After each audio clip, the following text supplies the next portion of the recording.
Dia berangkat.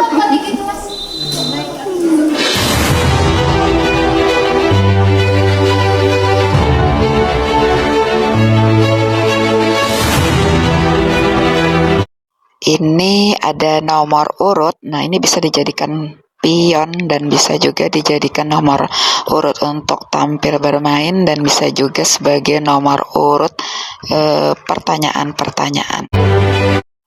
Hai guys, assalamualaikum. Jumpa kembali dengan tayangan video Ibu Halis.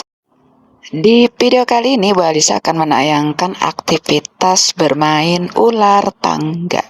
Dan sebelum melanjutkan ke videonya, silakan di like, share, dan subscribe. Jadi sebelum memulai permainan ini, kita siapkan dulu ada nomor-nomor urut. Bisa jadi pion, bisa jadi nomor urut tampil, bisa jadi untuk nomor pertanyaan-pertanyaan sisipan nantinya. Jadi ini Ibu Halisa lagi nempel-nempel nomor urut pertanyaan-pertanyaan sisipan tadi ya pada nomor-nomor yang tidak ada aktivitas lain di dalam permainan ular tangga.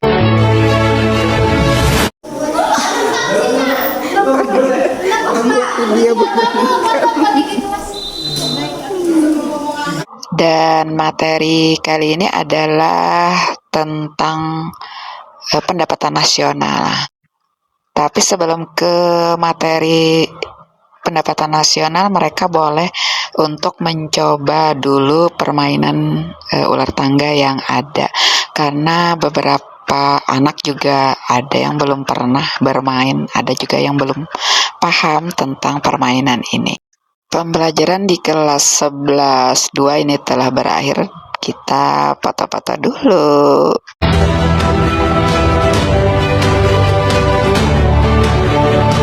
Jadi ini mempersiapkan pembelajaran di kelas berikutnya.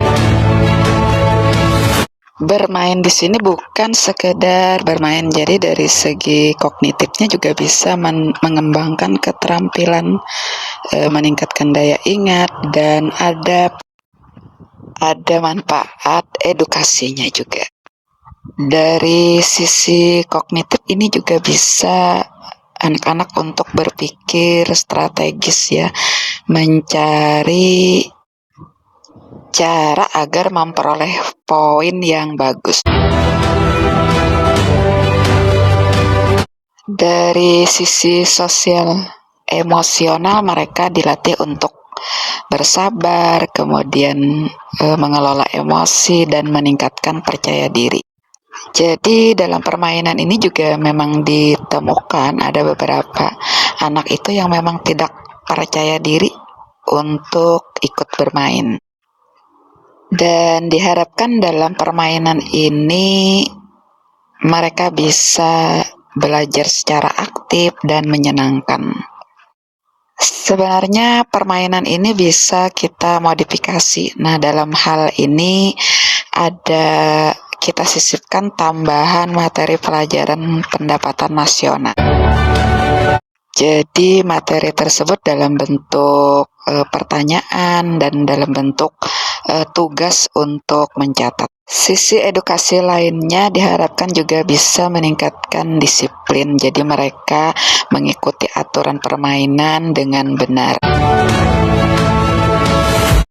Guru zaman sekarang itu memang harus punya stok sabar yang tak terhingga. Sabar untuk menghadapi Genci yang sering abai terhadap proses pembelajaran. Jadi mereka itu kayak cepat ngantuk, cepat bosan. Dan sikap seperti itu ternyata memang ada hubungannya dengan hormon dopamin kalau tidak salah.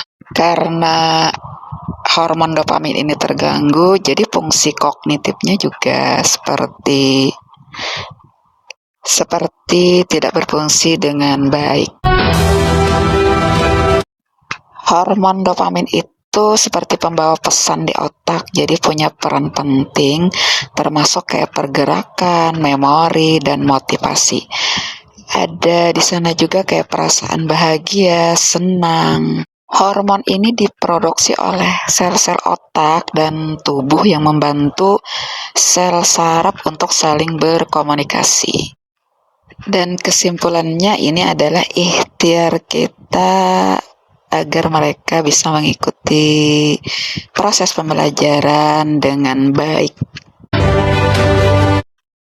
Alhamdulillah kalau aktivitas pembelajaran ini bisa menyenangkan dan mereka bisa mengikuti dengan baik.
Nah, ini alhamdulillah untuk pembelajaran di kelas 11.4 telah selesai.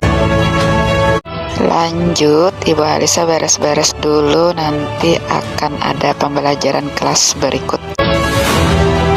Untuk video hari ini, Bu Alisa cukupkan sampai di sini. Terima kasih untuk yang sudah menonton sampai akhir. Terima kasih untuk like, share, dan subscribe-nya.